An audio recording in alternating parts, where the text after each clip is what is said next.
নমস্কাৰ, এটা নতুন ভিডিঅ'লৈ আপোনালোকক পুনৰবাৰ স্বাগতম জনাইছোঁ। আশা কৰোঁ আপোনালোক সকলো ভালে আছে। ময়ো বাৰু ভালে আছোঁ বৰ্তমান। আপোনালোকে প্ৰায় প্ৰত্যেক দিনাই বা প্ৰতিজনেই মোক সুধিব বিচৰা এটা প্ৰশ্নৰ উত্তৰ লৈ বিশেষভাৱে সেই উত্তৰটো লৈ মই আজি ভিডিঅ'টো বনাব ধৰিছোঁ। লগতে আনুষংগিক 2-4টা কথাও আপোনালোকৰ লগত পাতিম। কাৰণ কথাখিনি মানে যে এতিয়া আমাৰ অসমত মই যিটো প্ৰচেষ্টা হাতত লৈছোঁ যে আপোনালোকে কেৱল ভগৱানক বিশ্বাস কৰি আপোনালোকে নিজৰ কৰ্ম কৰি কেনেধৰণে নিজৰ সকলো সমস্যাৰ সমাধান কৰিব তাৰ ওপৰত যি বিশ্লেষণ প্ৰত্যেক দিনাই আপোনালোকক কৰি আছোঁ, সেই কথাখিনি শুনি মোৰ কথাখিনি বিশ্বাস কৰি বা মোৰ কথাখিনি মানি মই কোৱা নিয়মখিনি কৰি অসমত বহুত হাজাৰ মানুহ ইতিমধ্যে উপকৃত হৈছে। তাৰ প্ৰমাণ মোৰ এই ভিডিঅ'ৰ কমেণ্টতে আপোনালোকে পাই যাব। সকলোৱে জনায় যে তেওঁলোকে উপকৃত হৈছে। আৰু মোৰ নম্বৰটো আপোনালোকক দি থোৱাই আছে যে 7086990104। এই নম্বৰটোত আপোনালোকে ফোন কৰিলে যিকোনো সময়ত ফোন কৰিব পাৰে। মই যেতিয়া মই আজৰি থাকোঁ তেতিয়া ফোনটো ধৰোঁ, আৰু যেতিয়া মই আজৰি নাথাকোঁ মই সেই সময়ত ফোনটো আপোনালোকৰ উঠাবলৈ অসুবিধা হয়। পিছত কেতিয়াবা নিজেও কৰোঁ, কেতিয়াবা থাকি যায়, সেইটো বেলেগ কথা। কিন্তু মই নিজে আপোনালোকক নম্বৰটো যিহেতু দিছোঁ, আপোনালোকে মোক যোগাযোগ কৰিব পাৰে বা হোৱাটছআপ কৰিলেও মই সুবিধা অনুযায়ী আপোনালোকক ৰিপ্লাইবিলাক দিবলৈ চেষ্টা কৰোঁ। এতিয়া প্ৰশ্নটো এনেকুৱা ধৰণৰ যে মাছ মাংস যে আমাৰ জীৱনত এতিয়া এনেকুৱা লাগি গৈছে যে আমাৰ জীৱনত আমাৰ নিজৰ সমস্যাখিনিতকৈ মাছ মাংসটো বহুত বেছি ডাঙৰ। খোৱা বোৱাটোৱেই আমাৰ যেন সকলো এনেকুৱা ধৰণৰ প্ৰশ্ন কিছুমানত মই দেখা পাওঁ। কিন্তু তাৰ মাজতো আমাৰ প্ৰশ্ন উঠাটো স্বাভাৱিক, কাৰণ এনেকুৱা হৈ যায় যে আমি সৰুৰে পৰাতো আমি মাছ মাংস খাওঁৱেই, মাছ মাংস কণী খাওঁৱেই। কিন্তু তাৰ মাজতো এতিয়া মই যদি পটককৈ আপোনালোকক কৈ দিওঁ আপোনালোকে মাছ মাংস এৰি দিয়ক, বা মই ভিডিঅ'বিলাকত দেখোঁ বহুতেই মানে ডাইৰেক্টলি কৈ দিয়ে যে আপোনালোকে মাছ মাংস নাখাব, এৰি দিয়ক। কিন্তু সেই কথাটো মই আপোনালোকক কেতিয়াও ক'ব নিবিচাৰোঁ, কাৰণ সেই কথাটো মানুহৰ খাদ্যৰ যিটো অধিকাৰ, সেই অধিকাৰটো মই কেনেকৈ খৰ্ব কৰিব পাৰোঁ, বা মোৰ সেইটো মোৰ অধিকাৰ ক'ত আছে যে আপোনালোকে কি খাব কি নাখাব মই আপোনালোকক পৰামৰ্শ দিম বা মই আপোনালোকক নিৰ্দেশ আদেশ দিম। মোৰ সেইটো কথাটো মোৰ অধিকাৰ নাই।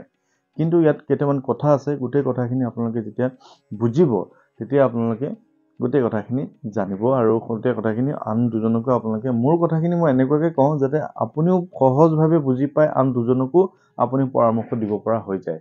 মই তেনেকৈ কৈছোঁ, সেইকাৰণে মোৰ বিষয়বিলাক অলপ বেছিকৈ বহল হ'বলৈ ধৰিছে। মই একদম সাধাৰণভাৱে সহজভাৱে নিজৰ ঘৰুৱা মানুহ হিচাপে আপোনালোকৰ লগত কথা পাতোঁ। মই কোনো মানে এনেকুৱা নহয় যে আপোনালোকে মোক লগ পালে মই বেলেগ এটা মানুহ, মই ভিডিঅ' বনাই থাকিলে বেলেগ এটা মানুহ, বা মই ফোনত বেলেগ এটা মানুহ। মই একেটাই মানুহ, আৰু আপোনালোকৰ ওচৰলৈ যেতিয়া যাওঁ মই যেনেধৰণে কথা পাতোঁ বা আপোনালোকে মোৰ ওচৰলৈ আহিলে যেনেধৰণে কথা পাতোঁ, মই কোনো ধৰণৰ কথাৰ মাজত আৰু কামৰ মাজত বিভেদ নানো। মই এটাই মানুহ, মই একেধৰণে, মই আপোনালোকৰ একদম নিজৰ মানুহ। আপোনালোকে নিজৰ ভাইটি বুলি ভাবিব পাৰে, নিজৰ ল'ৰা বুলি ভাবিব পাৰে, নিজৰ যি বুলি ভাবে আপোনালোকে ভাবিব পাৰে যেন মই নিজৰ আপোনালোকৰ এজন সদস্য হৈ পৰিছোঁ আজিকালি। আৰু সেইকাৰণে কিছুমান কথা মই আপোনালোকক ডাইৰেক্টলি কৈ দিওঁ যে এইটো কাম কৰিব পাৰিব, এইটো কাম কৰিব নোৱাৰে। এতিয়া মাছ মাংসৰ কথাটো এনেধৰণৰ যে যেতিয়া আপুনি ভগৱানক নাম লৈ আপুনি কিবা এটা কৰিব বিচাৰে বা ভগৱানক আপুনি বিচাৰে, তেতিয়া আপুনি বেলেগ এটা জীৱ হত্যা কৰি খোৱাৰ প্ৰশ্ন একেবাৰে নাহে। কথাটো বুজি পালেনে? আপোনালোকে সহজকৈ কৈ দিছোঁ যে আমি ভগৱানক পাম আমাৰ নিজৰ ঘৰখনৰ শান্তিৰ কাৰণে, আমাৰ নিজৰ ল'ৰাটোৰ বেমাৰ আজাৰ মুক্তিৰ কাৰণে, মোৰ মানুহজনৰ মুক্তিৰ কাৰণে, বা মোৰ মানুহগৰাকীৰ স্বাস্থ্যৰ উন্নতিৰ কাৰণে মই ভগৱানক পূজা কৰিম। কিন্তু মই আকৌ বেলেগ এটা জীৱ হত্যা কৰি খোৱাৰ কিবা মোৰ হাতত কিবা অধিকাৰ আছে জানো? সেই কথাটো মই আপোনালোকক ক'ম যে সেই কথাটো আমাৰ অধিকাৰ নাই। আমি পৰাপক্ষত মাছ মাংস বা আমি আমিষ আহাৰ বাতিল কৰিলে ভাল, কিন্তু আমি নোৱাৰোঁ। আমি বুলি কৈছোঁ মানে ময়ো নোৱাৰোঁ, কাৰণ ময়ো খাওঁ।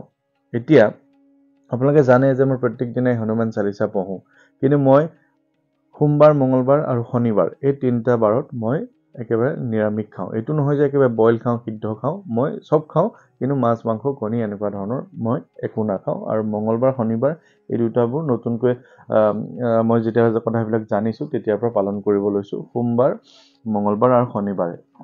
সোমবাৰটো হৈছে আপোনালোকে সকলোৱে জানে যে মহাদেৱৰ প্ৰিয় বাৰ, মহাদেৱৰ বাৰ।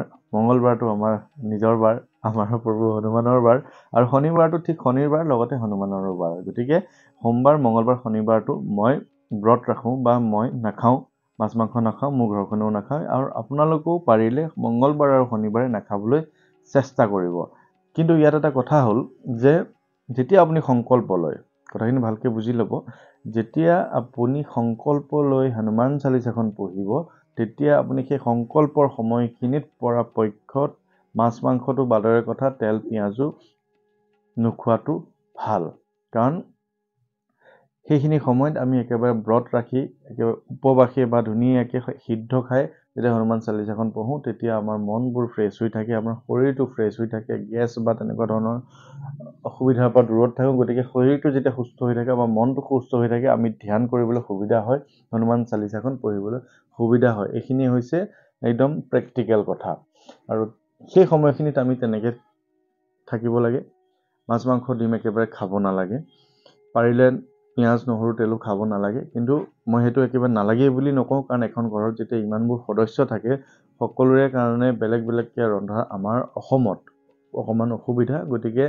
সেইকাৰণে মই কওঁ মাছ মাংস ডিমটো একেবাৰে এৰাই চলিব গোটেই ঘৰখনেই এৰাই চলিব এইটো নহয় যে মই মাক হিচাপে হেৰি কৰিছোঁ পুত্ৰৰ কাৰণে বনাই দিছোঁ মোৰ স্বামীয়ে মাছ মাংস নাখায় নহ'লে ভাত নাখায় মই বনাবই লাগে এই যে বনাইছে আপুনি মাংসখিনি সানিছে লৰাইছে তাৰ তেলৰ ছিটিকনি নাকত পৰিছে কোনোবা সময়ত আপোনাৰ জিভাটো লাগিছে তাৰমানে আপুনি খোৱাৰ নিচিনাই হ'ল গতিকে এই সংকল্প লোৱা সময়খিনিত একেবাৰে নাখাব কিন্তু ইয়াতে প্ৰশ্ন হ'ল যেতিয়া আমাৰ সংকল্প শেষ হ'ব তেতিয়া আমি কি কৰিম তেতিয়া মই এটা আপোনালোকক পৰামৰ্শ দিওঁ মই যিহেতু কৈছোঁ যে আপোনালোকে নাখাব বুলি কোৱাৰ মোৰ খাদ্য অধিকাৰত মই বাধা দিয়াত কোনো মোৰ অধিকাৰ নাই গতিকে আপোনালোকে যিয়ে খাই খাব পাৰিব কিন্তু যেতিয়া আপুনি হনুমান চালিচাখন পঢ়িব তেতিয়া আপুনি ধুনীয়াকৈ গা পা ধুই ফ্ৰেছ হৈ ধুনীয়াকৈ পঢ়িব আপুনি যদি ৰাতি তেনেকুৱা ধৰণৰ মাছ মাংস খায় ৰাতিপুৱা ধুনীয়াকৈ গা পা ধুইয়েতো পঢ়িব সকলোৱে গা পা ধুই উঠি ধুনীয়াকৈ চাকি বন্তি জ্বলাই পঢ়িব দিনত যদি খায় বা আপুনি যদি সন্ধিয়া পঢ়ে দিনত কিবা খালেও আপুনি ঠিক তেনেকৈ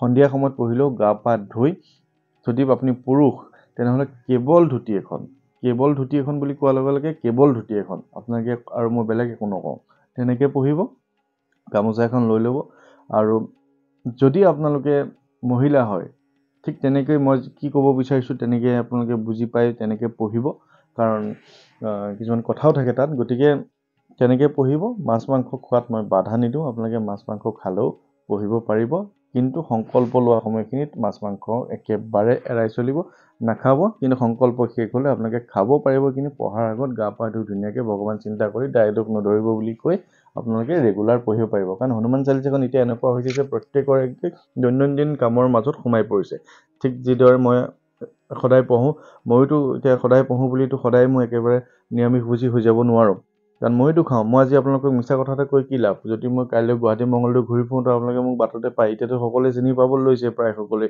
যে মই ক'ৰবাত মাছ খাই আছোঁ মাংস খাই আছোঁ ভাতৰ সৈতে তেতিয়া আপোনালোকে মোৰ প্ৰতি থকা শ্ৰদ্ধা ভক্তিটো ক'লৈ যাব গতিকে মিছা কথা কৈ লাভ নাই ময়ো খাওঁ আপোনালোকেও খাওক কিন্তু সংকল্প লোৱা সময়খিনিত আপোনালোকে এৰাই চলিবলৈ চেষ্টা কৰিব এইটো একদম ধুনীয়াকৈ আপোনালোকক বুজাই দিলোঁ বুজি পালে আৰু মোৰ কমেণ্টবোৰত সকলোৱে মোক সুধি থাকে বা সকলোৱে মোক খুব ধুনীয়া ধুনীয়া কমেণ্ট কৰে তাৰ মাজতে মোৰ মনত পৰিছে জিগেন কলিতা বুলি এজনে মোক সদায় ধুনীয়া মেছেজ দিয়ে তেওঁলৈ ধন্যবাদ জনাইছোঁ তেওঁ এই উত্তৰটো পাম বুলি আশা কৰিছিলে আজি তেওঁলৈ মই উত্তৰটো আগবঢ়াৰ লগতে বাকী সকলোলৈকে উত্তৰটো আগবঢ়ালোঁ চৰাইদেউৰ নীলাম্বৰ চুতীয়া ডাঙৰীয়া তেওঁ মোক ধুনীয়া কমেণ্ট দিয়ে প্ৰস্তুতি ভূঞা বা বাইদেউ বুলিয়ে কৈছোঁ আৰু তেওঁলোক আৰু আমাৰ তেজপুৰৰে আমাৰ বীণা পতংগীয়া বাইদেউ তেওঁ মোক সদায় কৈ থাকে তুমি কেতিয়া আহিবা মই আজিৰ যোগেদি কৈ দিছোঁ যে মই অহা কাইলৈ যিহেতু মংগলদৈ গৈ আছোঁ তাৰ পিছত আহি আপোনাৰ ওচৰলৈ যাম একদম খাটাং যাম আপুনি নিশ্চিন্ত থাকক কলিবাৰীত আপোনাৰ ঘৰ মই ইতিমধ্যে আপোনাৰ ঘৰৰ কোনখিনিতে আছে মই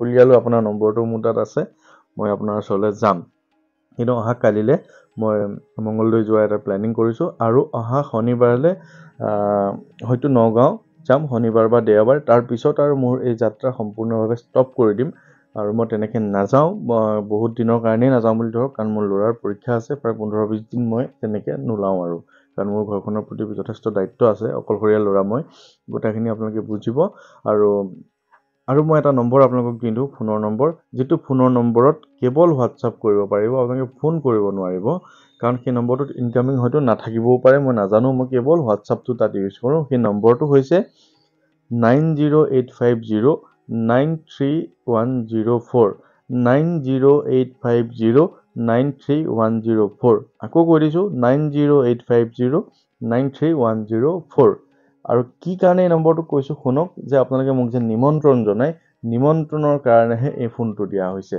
বাকী অন্যান্য সমস্যাৰ কথা তাত সুধিলেও সেই ফোনটোত মই আপোনালোকক উত্তৰ দিব নোৱাৰিম, কাৰণ সেই ফোনটো মই দিনটোত খুব কম সময় লৈ থাকোঁ বা লৈ নাথাকোঁ। মাজতে নগাঁৱতে মই ফোনটো 5 দিনৰ কাৰণে এৰি থৈ আহিছোঁ সেইটো ফোন, কাৰণ সেইটো ফোন মোৰ প্ৰয়োজনো নহয়। গতিকে সেই নম্বৰটোত আপোনালোকে ফোন কৰিলেও মোক নাপায় বা অন্যান্য মেছেজ দিলেও নাপায়। কেৱল নিমন্ত্ৰণৰ কাৰণে মেছেজবিলাক দিব, মই চাম, তেনেকৈ মিলাই ল'ম কোনদিনা ক'ত কোন ঠাইত নিমন্ত্ৰণৰ আছে, তেনেকৈ আপোনালোকক মই আকৌ উত্তৰ দি জনাই দিম কোনদিনা যাব পাৰোঁ। তেনেকৈ আপোনালোকৰ সৈতে যোগাযোগটো মই অব্যাহত ৰাখিম। আৰু কাইলৈ মঙলদৈ ইতিমধ্যে প্ৰগ্ৰামটো ফিক্স কৰা হৈছে। কোনসকল লোকে মোক নিমন্ত্ৰণ কৰিছিলে তেওঁলোকৰ সৈতে কথা পতা হৈ গৈছে, তেনেকেই যাম। আৰু যিহেতু কুঁৱলী পৰিছে, ৰাতি সোনকালে আন্ধাৰ হয়, মই খুব সোনকালে কাইলৈ ঘৰ আহি পামহি। গতিকে তেনেধৰণে প্ৰগ্ৰেমবিলাক কৰিম, আকৌ যাম, অহা যোৱা কৰি থাকিম আপোনালোকৰ সুবিধাৰ কাৰণে। আৰু এইখিনিতে আৰু এটা কথা কৈ দিওঁ যে যিখন বজৰং বানৰ কথা মই আপোনালোকক কৈ আছোঁ, বজৰং বানখন সকলোৱে কয় যে সকলোৱে যিকোনো সময়তে পঢ়িব পাৰে। মই কিয় বাধা দি আছোঁ তাত শুনক কথাটো, যে বজৰং বানখন আৰু চালিচাৰ মাজত বহুত পাৰ্থক্য আছে। হনুমান চালিচাখনতে আপোনাৰ জীৱনৰ সকলো সমস্যাৰ উত্তৰ পাই যাব। ঠিক যেনেকৈ ভূত পিশাচ নিকট নেহি আবে, মহাবীৰ জব নাম চুনাবে। ভূত পিশাচ কেতিয়াও আপোনাৰ ওচৰলৈ নাহে যেতিয়া আপুনি মহাবীৰৰ নাম ল'ব, যেতিয়া আপুনি হনুমান চালিচাখন পঢ়িব, বা চালিচাখনতে সেইখিনি কথা লিখা আছে। বজৰং বানখনত তেনেকৈ লিখা আছে, ভূত প্ৰেত পিশাচ নিকাচৰ, অগ্নি বেতাল কাল মাৰি মৰ, ইনহে মাৰ তুহি শপত ৰাম কি।